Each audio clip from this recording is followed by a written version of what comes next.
Bienvenidos una vez más a la Cesta de la Bicicleta. Esta noche tenemos a Alexandra Falla Cerrate, directora de la Fundación Patrimonio Fílmico Colombiano, y vamos a hablar sobre cómo la memoria audiovisual y sonora ayuda a construir paz en el país. Alexandra Falla es comunicadora, tiene una maestría en propiedad intelectual, que es muy útil para trabajar en este tema de la memoria audiovisual, y tiene una especialización en gobierno.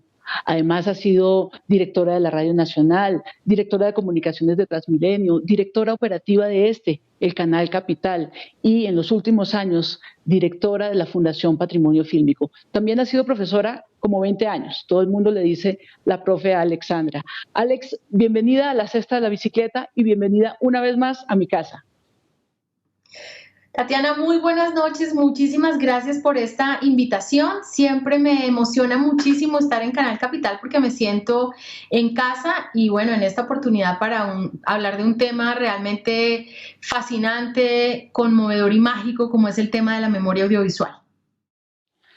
Bueno, Alex, quiero llevarte porque recordar en latín significa volver a pasar en el corazón. Así quiero que vayamos juntas a un momento. Quiero que vayamos juntas al verano de 2017.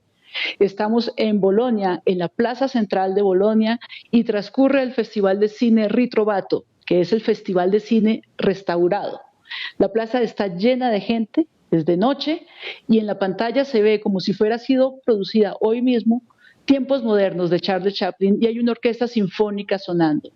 Esa noche, en ese ambiente mágico, tú dijiste, así hay que mostrar el cine restaurado en Colombia, hay que mostrarlo bajo las estrellas y con música en vivo. Te juro, Alexandra, que yo ese día escuché eso como quien escucha que quiere ir a la luna o que quiere ir al Polo Sur. Yo siempre digo que quiero ir al Polo Sur. Y a la vuelta de unos cuantos meses, aquí en Colombia, la Fundación Patrimonio Fílmico presentaba cine bajo las estrellas y con música en vivo. Alexandra Falla, ¿de dónde sale este empeño imparable tuyo? Y por favor, háblanos un poquito de la Fundación Patrimonio Fílmico que hace estas cosas mágicas y maravillosas para que podamos revivir el pasado a través del cine. Es increíble que mientras ibas hablando, Tatiana, tenía todas esas imágenes en mi cabeza y por supuesto que como que en el corazón sentía la emoción de ese momento porque me parece que fue para nosotros que estábamos arrancando a trabajar, por lo menos yo en el tema de la memoria y su preservación. Yo había trabajado en la industria de la televisión y de la radio pública, pero en este tema de la preservación eran mis primeros pasos y realmente desde el quehacer. Yo había trabajado en políticas públicas, pero no en el hacer. Y haber tenido la posibilidad de participar en ese encuentro de archivos fílmicos mundiales fue realmente inspirador.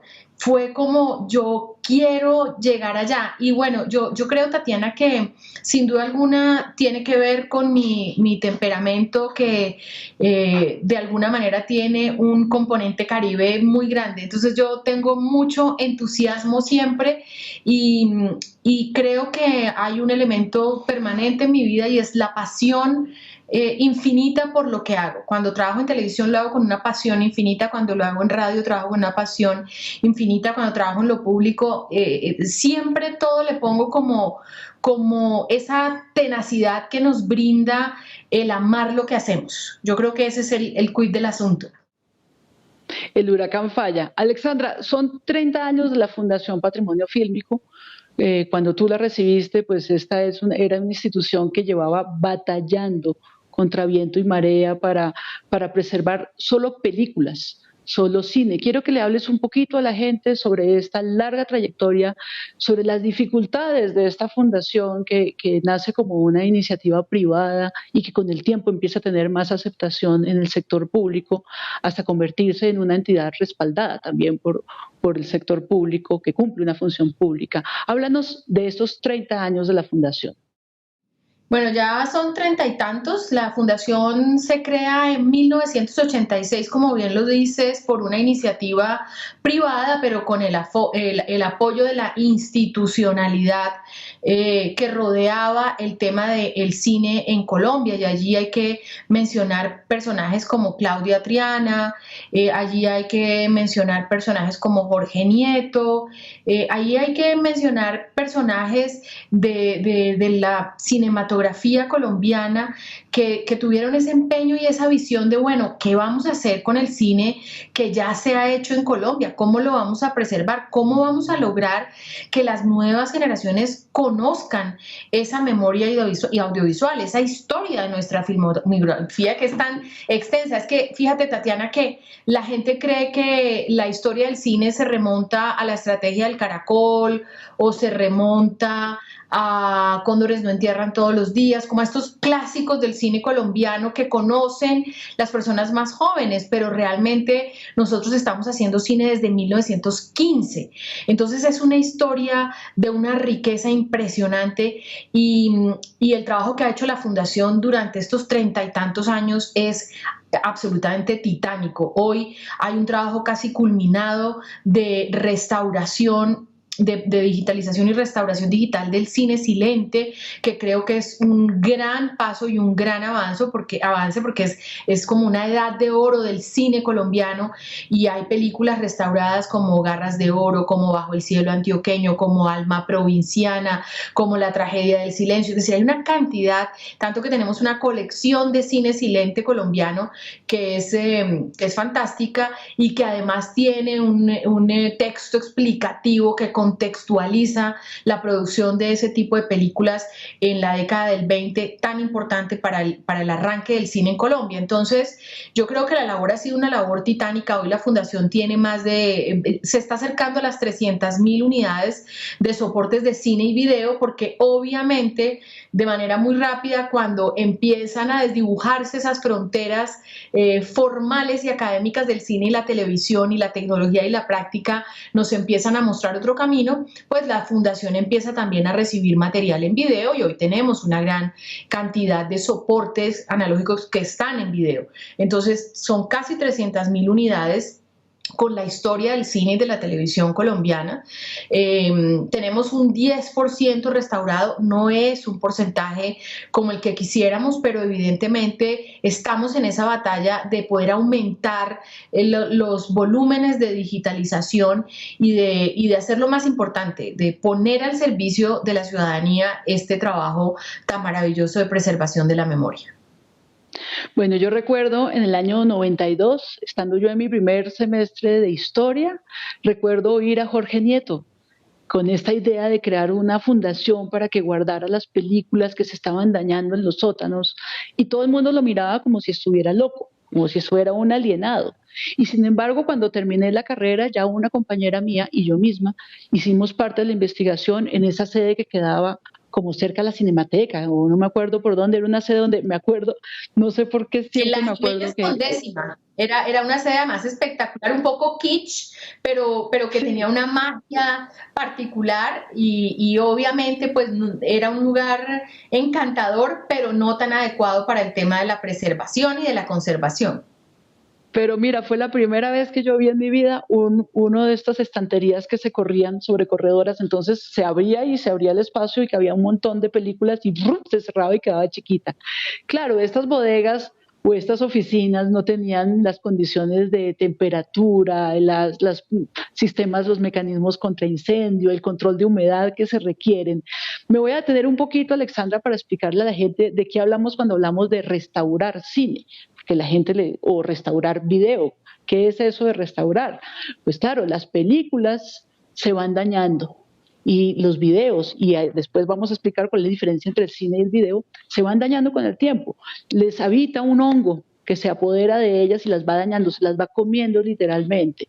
Entonces, parte de la trabajo de la fundación y de todas estas personas súper especializadas en restaurar las imágenes tiene que ver con que físicamente tienen que arreglar la película, volver a poner los pedacitos que se comió el hongo o lo que se haya perdido. A veces se le pierden los carriles, ¿no? Los carrilitos por donde enganchaba la película, y hay que volver a reconstruirlas. Después de reconstruir físicamente la película, hay que digitalizarla hoy en día, pero esto es un proceso costosísimo y complejo para poder hacerlo a una calidad que después nos permita proyectarlo a una pantalla grande. Y después de digitalizarlo hay que hacer la restauración digital, es decir, devolver los atributos de luz, color y sonido que tuvo originalmente esa película.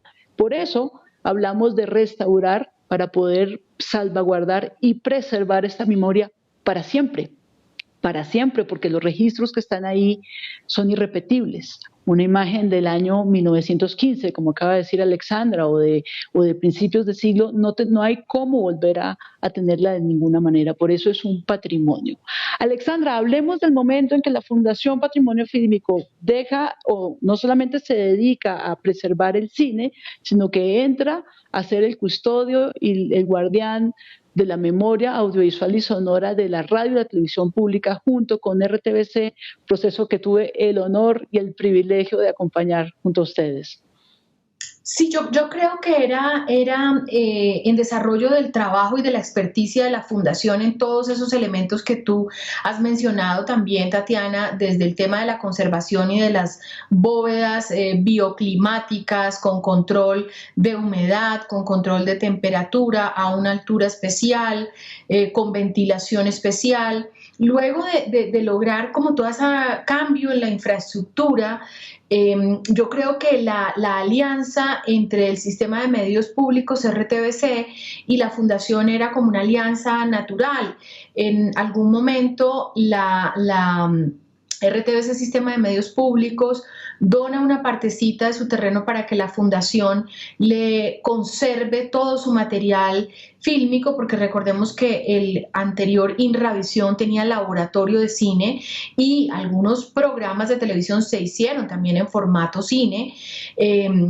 Y se empieza a dar esta alianza que creo hoy ha consolidado un trabajo muy importante en términos del avance, de la salvaguarda, de la digitalización y restauración digital de gran parte de la memoria audiovisual de la televisión y de la radio colombiana, al tiempo que hemos ido en paralelo trabajando también soportes fílmicos que se encontraban en el extinto INRAVISIón y que hoy hacen parte del acervo de RTBC.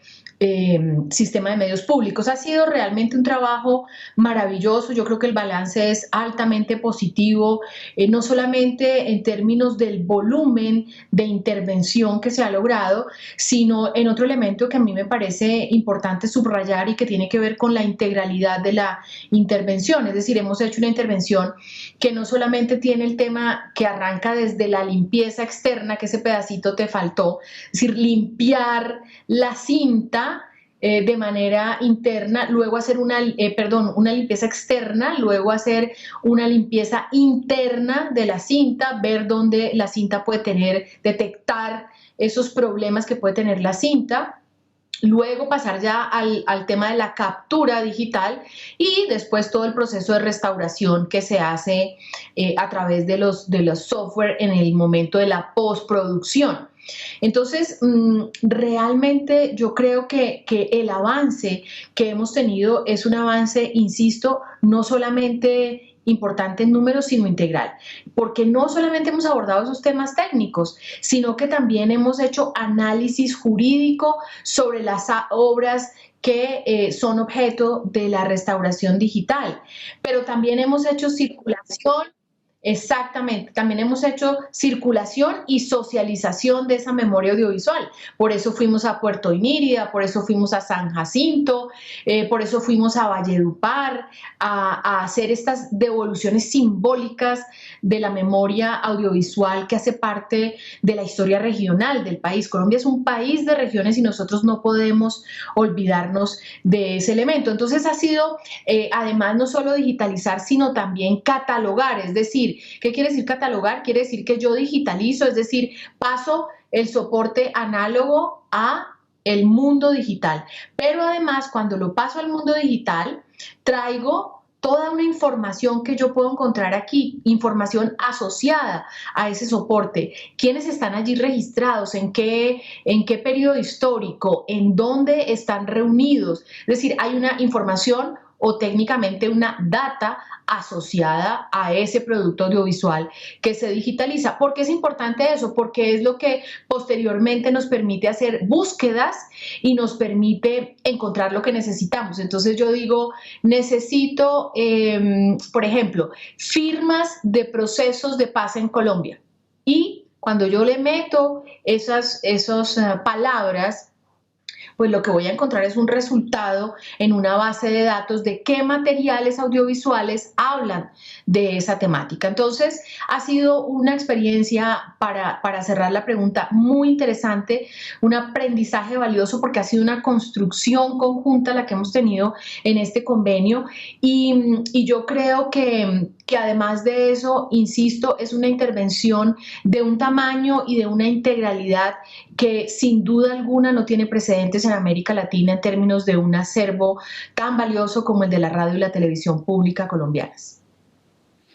Bueno, la historia del cine, de la radio y la televisión en Colombia no han hecho sino registrar un país que ha sufrido un montón, Alexandra, que ha sufrido por la violencia, pero también ha registrado momentos alegres y también ha registrado momentos en donde hemos podido encontrarnos, reconocernos como un país de regiones, aceptarnos, querernos y construir convivencia. Quiero que entremos al eje central de este programa, que es memoria audiovisual, sonora y construcción de paz. Y para llevarte a este punto central, quiero que volvamos a otro momento en el pasado, el viaje que hicimos junto a Proimágenes a Gloria Triana, a Claudia Triana, llevando a Gloria Triana, la gran maestra del documental en Colombia. Y también fuimos con el Festival de Cine de Cartagena, con la Fundación Patrimonio Fílmico, por supuesto, y con RTBC. ¿A qué fuimos? Fuimos porque, y con el Ministerio de Cultura, con Adelfa Martínez, claro que sí, señora. Fuimos porque ustedes llevaban años, digo ustedes porque pues esto era un proceso de antes de Señal Memoria, llevaban años trabajando en un proceso de restaurar la serie Yurupari, que fue una serie que marcó un hito en el reconocimiento de este como un país de regiones, como tú bien lo has dicho, como un hito en donde la televisión cumple un papel importante en hacer visibles lo que somos, no solamente lo malo, sino lo buenos que somos, lo buenos en todos los sentidos, lo bondadosos que somos, pero también la riqueza que hay en nosotros como país, la riqueza cultural, la riqueza intelectual, la riqueza deportiva de este país, ¿no? Entonces venían restaurando la serie Yurupari y uno de estos capítulos, que se llama Cerro Nariz, la aldea proscrita, había sido grabado allí en Inírida, al lado de estos lindos, bellos monolitos, que son las formaciones rocosas más antiguas de la humanidad, que son los cerros de Mavicure. Había sido rodado allí con una comunidad. Y resulta que en el año 85, cuando hicieron este documental, y se emitió por Señal Colombia, pues esa comunidad no lo pudo ver porque no tenía luz, así como hoy, que tampoco tiene luz, ¿no? Hay que decirlo. Entonces, después de restaurarlo, volvimos allí, fuimos todos juntos en un viaje que parecía una odisea, una epopeya, y llevamos la película. Quiero que te devuelvas allí, Alexandra, y que nos hables un poco de cómo ha sido reconstruir también la historia de la paz a través del proceso de preservación y salvaguarda de la memoria audiovisual colombiana. Lo primero que yo quisiera decir, Tati, es que yo creo que sin el conocimiento de nuestra historia y sin el reconocimiento de esa diversidad es muy difícil tener la paz.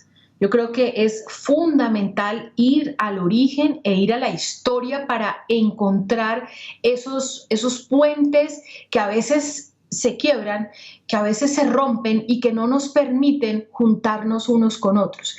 Y lo que hicimos nosotros no fue ni más ni menos, sino que tender ese puente a través de un acto de devolución simbólica, de decir, mire, este material es también de ustedes, es el reflejo de una producción audiovisual en donde estaban sus costumbres, sus rituales, quiénes eran ustedes, qué era el resguardo, el remanso en aquel entonces, que fue donde hicimos la exhibición de este material. ¿Quiénes hacían parte del resguardo, el remanso? ¿Cuáles eran sus prácticas ancestrales? Y hay una cosa que creo que fue muy impactante para todos los que tuvimos la oportunidad de participar de ese evento, y fue el encontrar la ausencia de muchos de esos rituales, porque la zona y la región vivieron un proceso de lo que podríamos llamar como de aculturización, en donde les fueron quitadas una cantidad de prácticas a través de de la imposición, de las imposiciones religiosas. Entonces se quitaron unas prácticas ancestrales que eran parte de la esencia de esa comunidad. Entonces era increíble ver cómo la gente, los pequeños sobre todo, miraban la producción y le preguntaban a los padres eso qué es lo que están haciendo, porque ya eso no se hace. Y ver la nostalgia con que el padre le cuenta al hijo que esa era una práctica que correspondía a etcétera, etcétera, etcétera, pero que ya no se hace. Entonces, yo creo que la memoria sirve para tender esos lazos y para tender esos puentes. Y yo creo que sirve para encontrar esos puntos de diversidad, pero también esos puntos de encuentro. Es que se nos olvida que somos, que es más lo que nos parecemos que lo que nos diferenciamos. Y eso es muy grave. Y cuando uno tiene contacto con la memoria audiovisual, empieza a entender el hoy. Yo siempre subrayo, y creo que es muy importante decirlo, que la memoria no es un tema del pasado. La memoria es lo que nos permite entendernos hoy. Sin la memoria nosotros no entendemos la situación actual. Y por ejemplo, el caso específico de las temáticas relacionadas con la paz, con la construcción de la paz y también con la construcción de la guerra, tristemente, si nosotros no ponemos ese espejo que es la memoria, difícilmente entendemos la naturaleza del conflicto que ha aquejado a nuestro país por tantos años. Entonces, yo creo que la memoria es un instrumento del presente, es un instrumento que nos permite encontrar esos puntos comunes que nos hacen a todos parte de lo mismo. Es que se nos olvida que somos parte de lo mismo. Y en ese sentido también quiero decir algo que yo creo que es vital, y es que la memoria conecta con el corazón. Yo creo que la memoria llega más al corazón, o primero al corazón, que a la cabeza. Entonces, cuando uno está allí y ve a estas personas tratando de verse allí reflejados, lo que encuentra es que lloraban. Hay una emotividad impresionante porque la memoria conecta con el corazón, con los sentimientos. La memoria genera emociones y obviamente genera eso que le estaba diciendo yo a Tatiana. Cuando Tatiana me va narrando unos hechos, yo empiezo a sentir la felicidad de ese momento, la fascinación de ese momento, estar parada frente a los cerros de Mavicure como una de las formaciones rocosas más antiguas de la humanidad. Me generaba como una sensación de pequeñez ante el universo que era indescriptible y que hoy, cuando lo pienso, la vuelvo a sentir. Fíjense que no solamente son como imágenes que vienen a mi mente, sino sentimientos que nuevamente renacen. Así que la memoria es una conexión vital con las emociones y con esa posibilidad de encontrar similitudes más que diferencias. La memoria es aquello que nos une con el pasado y entre los que no nos conocimos y con los que somos diferentes, con el presente y con el territorio. Alexandra, tenemos que hacer una breve pausa, un breve corte de comerciales. Nos vamos a ir a comerciales y cuando volvamos quiero que hablemos un poco sobre cómo han estado trabajando con los registros que han dejado los noticieros en Colombia y qué reflejo del país nos dice, de qué reflejo del país nos habla esta memoria. Ya volvemos.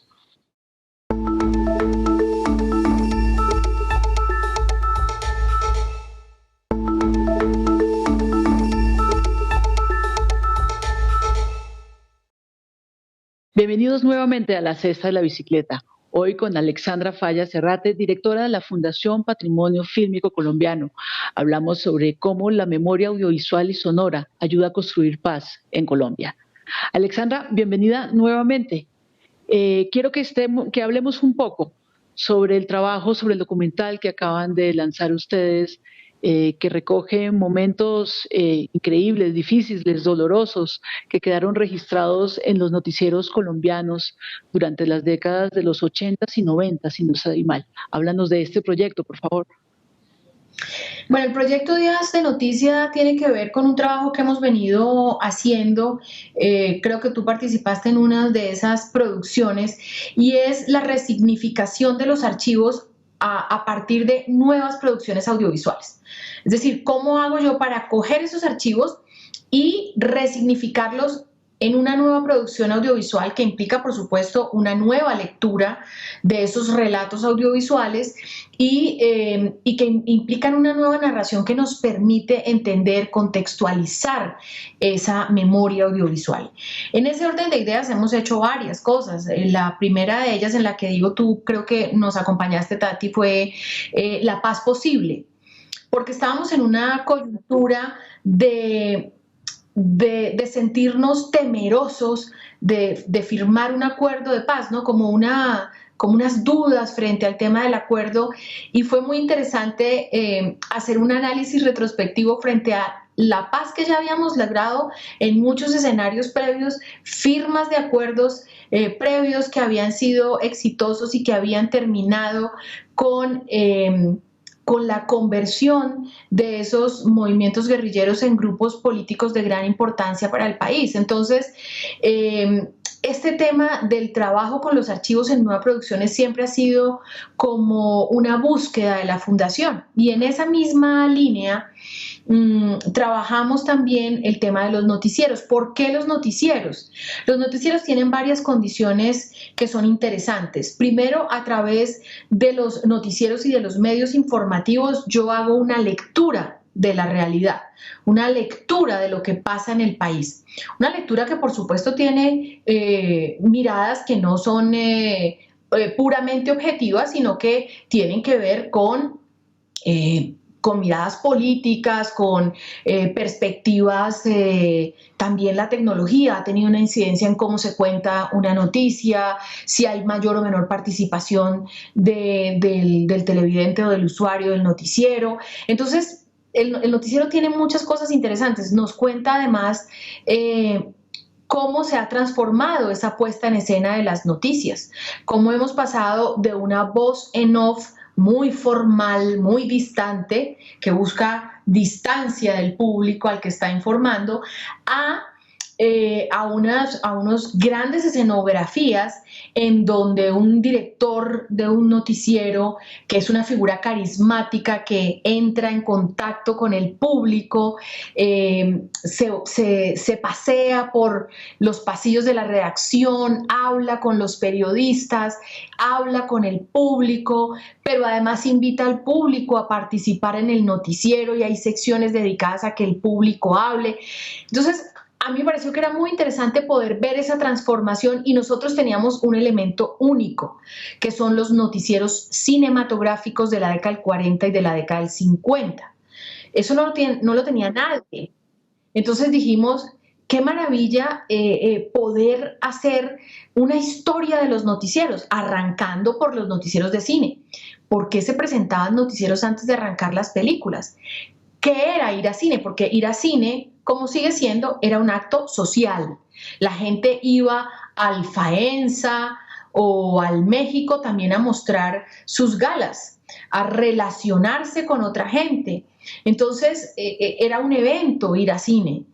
Y obviamente esta antesala noticiosa era muy interesante en los inicios del cine.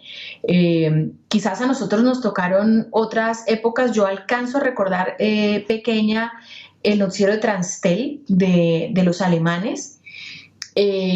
No alcanzo a recordar una joya que tenemos nosotros, que es Actualidad Panamericana, que fue un noticiero muy importante de Álvaro Estallón Villa, donde hemos encontrado temas tan sorprendentes como la llegada de Fidel Castro a La Habana cuando viene de la sierra y se da el triunfo de la Revolución Cubana. Cuando nosotros nos encontramos estas imágenes, nosotros decíamos, esto es increíble, ¿esto qué hace aquí? Claro, había un reportero cubriendo lo que había sucedido en Cuba, y evidentemente era una noticia internacional, en tanto la revolución tuvo unas implicaciones para el mundo y, bueno, para América Latina, por supuesto. Pero solo para comentarte cosas de ese estilo, los noticieros cinematográficos por supuesto, son muy, muy importantes en nuestra historia. Entonces arrancamos por los noticieros cinematográficos y luego empezamos a contar cómo se fue transformando la puesta en escena, pasando por el telediario de Arturo Abella de la década del 70, muy importante noticiero, hecho en formato cine, por ejemplo, pero para televisión.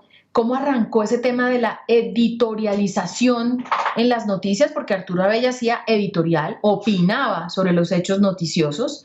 Aparecieron las famosas Teresitas, arrancan las mujeres a hacer su presentación en el tema de los noticieros.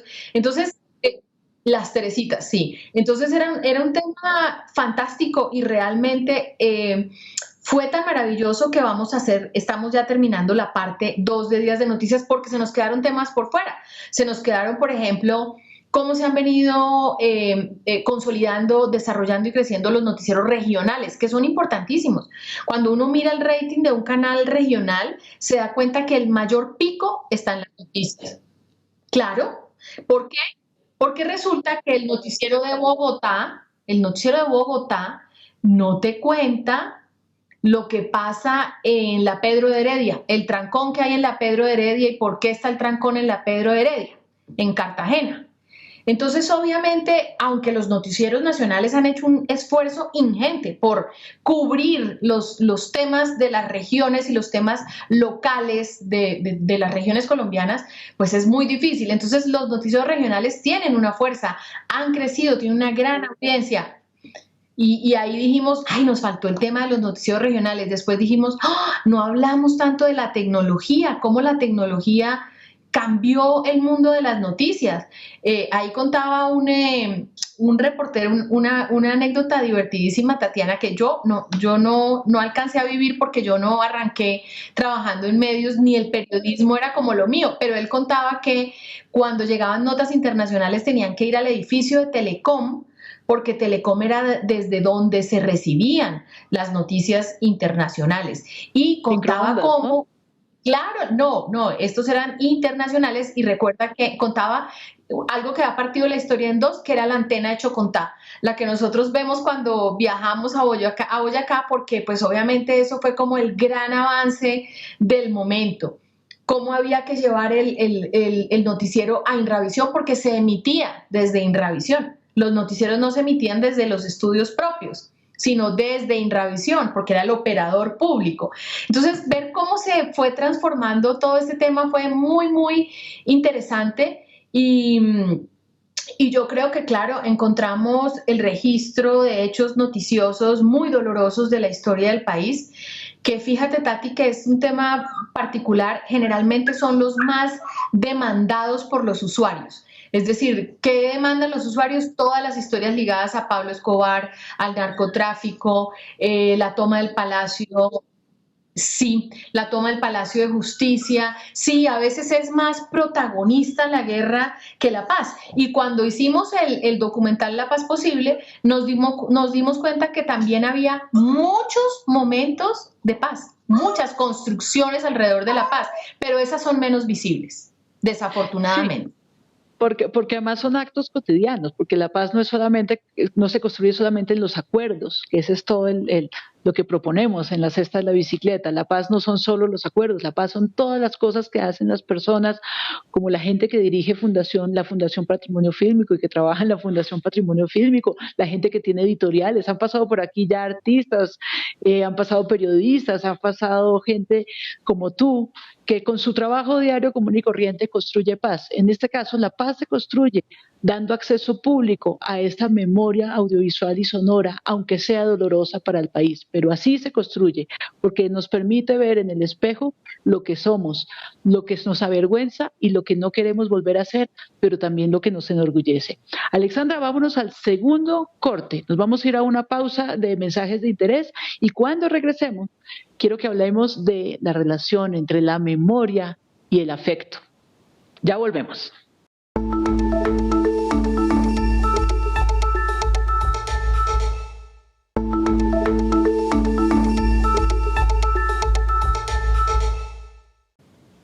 Bienvenidos Bienvenidos de nuevo a La Cesta de la Bicicleta. Hoy con Alexandra Falla Serrate, directora de la Fundación Patrimonio Fílmico, hablando sobre la relación entre memoria audiovisual y construcción de paz. Alexandra, como este programa se hace desde mi casa y desde tu casa, pues no puede faltar la música, porque sería imposible venir a mi casa y que no haya música. Quiero que, como introducción y para hablar de la relación que existe entre la memoria y el afecto, quiero que recordemos juntas esta canción de Joan Manuel Serrat que se llama Aquellas pequeñas cosas y que es, creo que la única canción que yo he encontrado que le da un valor poético a los soportes de las memorias. Habla de las cosas y los pequeños recuerdos que se dejan en un papel o en un cajón. Y uno se cree que las mató el tiempo y la ausencia, pero su tren vendió boletos de ida y vuelta.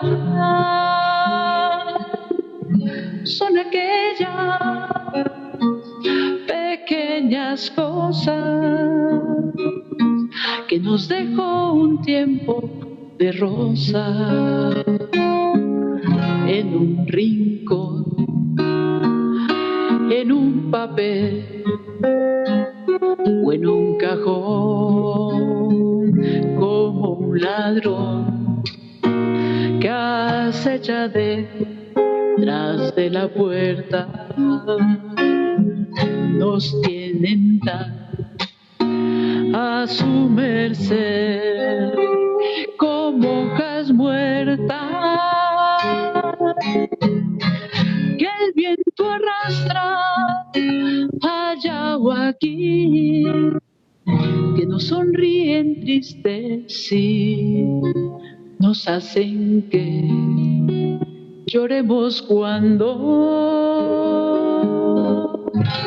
nadie nos ve.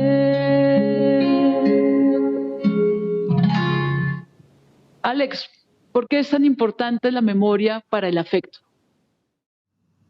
Yo creo que la memoria alimenta los afectos. Yo creo que no se muere lo que no olvidamos. Nunca muere lo que no olvidamos. Por eso quizás una forma de tener a la gente que se va con nosotros es estarla evocando a través de los recuerdos, de las canciones, de los objetos, de las frases, de las formas.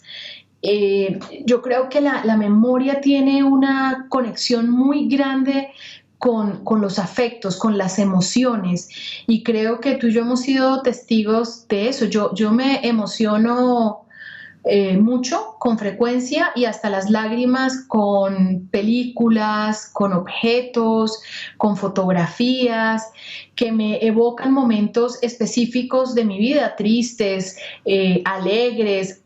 Es decir, yo no lloro solamente de tristeza cuando algo me recuerda un momento impactante. Yo también lloro de emoción y de felicidad de haber podido vivir determinado evento, determinado momento. Y es una cosa que yo creo que tiene esa magia. Algún día hablaba yo contigo de una película que me impactó mucho, que hablaba sobre los tratamientos para el Alzheimer y la música. Y me llamó mucho la atención porque tú eres música, entonces recuerdo que te la comenté porque era una historia de una mujer que había perdido la memoria, pero que cuando cantaba e interpretaba un instrumento empezaba a conectarse con el pasado. Era como su momento, si pudiéramos llamarlo de alguna manera, de lucidez presente, o sea, era como de lucidez, como de volver a recordar, y cuando terminaba de cantar, volvía y olvidaba, y el médico empieza a notar esto y dice, la música puede ser un tema terapéutico interesante. Y cuando yo vi esa película me puse a leer sobre el tema y encontré que evidentemente sí se trabajan elementos que tienen que ver con la música, porque la música conecta al sentimiento. O sea, cuando uno siente la música, cuando uno escucha una canción, cuando uno vibra con un ritmo, un sonido, realmente lo que conecta es aquí. O sea, cuando yo oigo una cumbia que me recuerda a Barranquilla, yo no lo siento aquí, yo lo siento aquí. Yo lo siento aquí, y vuelvo. Y yo lo siento directo al corazón y yo vuelvo como a ser esa niña que creció en los arroyos y eso me hace profundamente feliz y me emociona muchísimo. A mí, por ejemplo, la música me emociona mucho. Y dime qué hay más evocador que la música. O sea, la música te lleva a momentos, te lleva a sitios, te lleva a personas también. Si hay personas que están ligadas a determinadas canciones, hay sitios que están ligados como a esos recuerdos que te conectan sin lugar a dudas con el afecto y con el corazón. Fíjate que no en vano estos días son para hacer honor a la memoria. Ayer se celebró el Día Mundial del Patrimonio Audiovisual y Sonoro y no hay, es que la belleza de guardar películas y videos es que es la música, es que son las voces, es que son las personas que uno quiso o los momentos que uno vivió directamente o a través de otras personas. Pero no solo que ayer se haya celebrado el Día Mundial del Patrimonio fílmico y audiovisual, sino que en unos días los mexicanos estarán haciendo su fiesta de muertos y es imposible no pensar, cuando te oigo, es imposible no pensar en la película Coco y en todo lo que nos dice Coco cuando le dices que solo muere aquel que es olvidado, ¿no? Por eso no puede desaparecer del altar. El problema de que desaparezca del altar es que una vez desaparezca del altar, desaparece de la memoria. Y ahí es cuando realmente muere. Claro, ahí es cuando realmente muere. Entonces, yo siempre creo que hay que celebrar, bueno, yo generalmente celebro todo, es decir, yo celebro la vida, yo celebro los amigos, yo celebro la familia, yo celebro la ciudad porque amo la ciudad, amo su vértigo, su dinámica, pero yo creo que hay que celebrar la memoria y quienes trabajamos en los archivos nos emocionamos muchísimo con esta celebración. Nosotros celebramos el día hoy y fue una cosa maravillosa. Hicimos una maratón de Yurupari con Gloria Triana que nos contó unas historias de cómo pensó ella esta serie, por qué se le ocurrió hacer esta serie, de dónde surgió la idea de Yurupari, qué significa la palabra Yurupari como un ritual de iniciación en los adolescentes. Así que fue muy, muy emocionante. La memoria siempre sorprende, la memoria siempre conecta. Y lo que tú dices es súper cierto. Yo, por ejemplo, mi abuela era bogotana, muy, muy cachaca.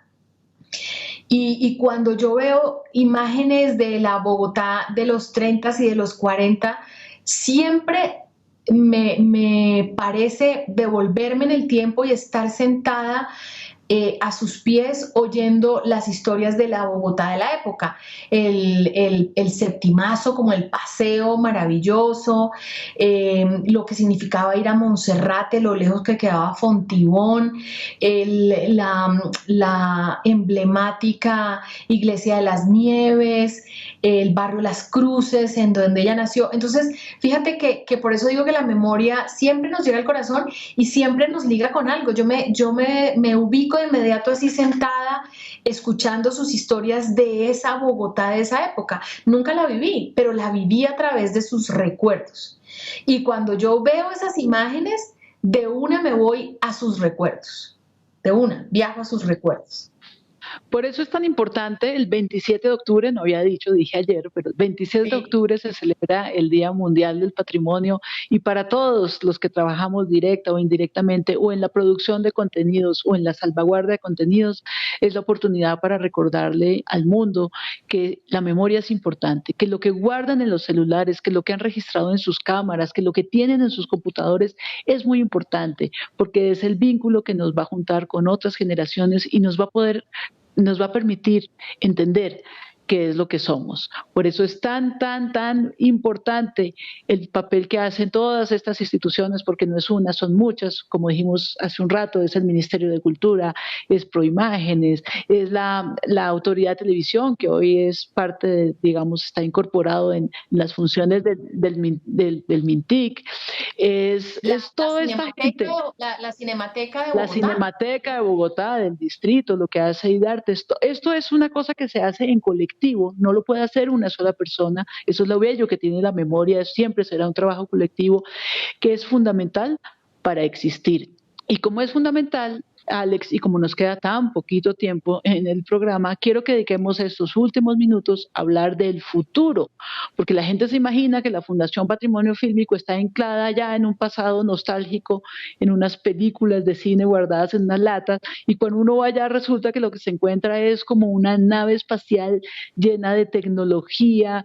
Eso es la nube. Yo nunca había entendido lo que era la nube hasta que fui a un data center, a un centro de almacenamiento digital. Explícale a la gente, por favor, de qué se trata esto, porque esto es un paso en el siglo XIX y el otro paso en el siglo XXII. Claro, porque los archivos finalmente protagonizamos un proceso dinámico, como es el proceso de la memoria. La memoria es un proceso absolutamente dinámico. La memoria no es una cosa. La memoria es un proceso y es un proceso dinámico. Y en ese sentido, los archivos sí, claro, preservamos la memoria de los años 20, de los años 30, pero los archivos construimos la memoria de mañana.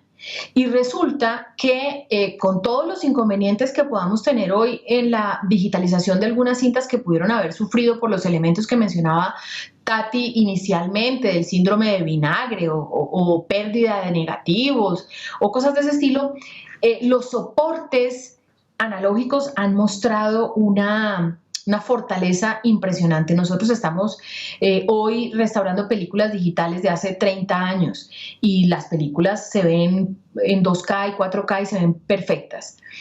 El mundo de lo digital nos abre unos retos gigantescos y nos pone a pensar en muchísimas cosas. Yo creo que no hablamos de otro tema, Tati, que es súper bonito y que tiene que ver con cómo las instituciones como patrimonio se relacionan también con los archivos familiares. Los archivos familiares son una fuente impresionante de memoria, muy importante de memoria. Yo recuerdo haber visto en el Archivo de Bogotá, por ejemplo, una exposición que se llamaba El Álbum Familiar, y es impresionante cómo a través de los álbumes familiares, uno podía ver la historia de la ciudad, solo a través del álbum familiar.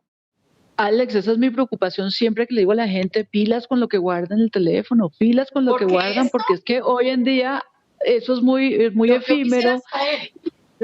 Yo quisiera saber sí. si nosotros hiciéramos una encuesta chiquitita de quién tiene clasificado el material que ha guardado durante 5 años en un celular, quién lo ha bajado en discos duros, quién tiene 2 copias por cualquier cosa que pueda sucederle al disco duro, y tú lo sabes, a nosotros nos ha sucedido que un disco duro presenta un problema, se dañó, y hemos mandado discos duros fuera del país y recobramos el 20% de la información. Entonces lo análogo finalmente ha mostrado fuerza, lo digital, ojo, es un reto. Nos queda 1 minuto, Alex, 1 minuto del programa. ¿Qué tiene que decir?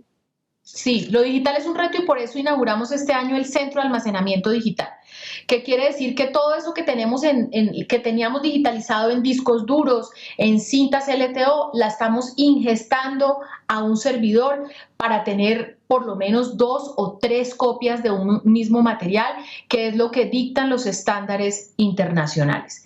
Así que evidentemente los archivos no trabajan con el pasado, también trabajan con el futuro, porque estamos construyendo la memoria del futuro. Cuando a mí hoy me entrega Ciro Guerra una película que hizo, o me entrega nuestro colega Harold Trompetero, o nos entrega, voy a mencionar, Laura Mora, una película que hizo en los últimos años, y me da el depósito legal, resulta que esa película yo tengo que hacer que en 50 años la gente la pueda ver y sepa que se hizo una película de Laura Mora que se llamaba Matar a Jesús y que fue muy importante y que se ganó tantos premios Macondo y que la prensa hizo tales reseñas. Entonces, estamos construyendo la memoria del mañana.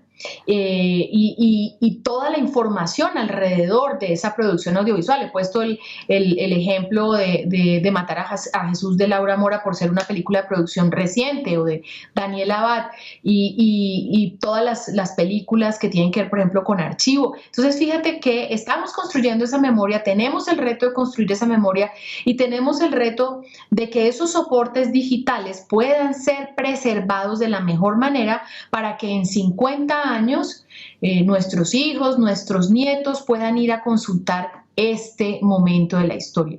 ¿Qué está pasando hoy en el cine colombiano? ¿Cuántas mujeres directoras tenemos hoy en el cine colombiano y con qué producciones audiovisuales? Así que mi mensaje es: los archivos audiovisuales no trabajan solo sobre el pasado, trabajan sobre el presente y sobre todo trabajan sobre el futuro.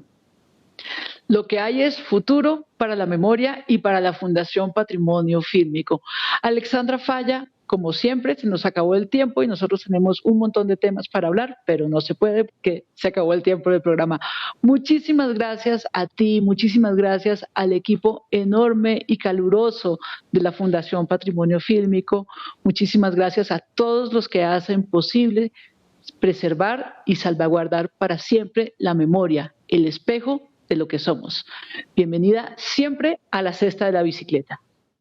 Muchas gracias, Tati. Gracias por ayudarme a enviar este mensaje frente a la importancia de la preservación de la memoria audiovisual y a enviar este mensaje ligado a la construcción de un mejor país. Es decir, con memoria y conciencia de esa memoria, estoy segura que entre todos construimos un mejor país.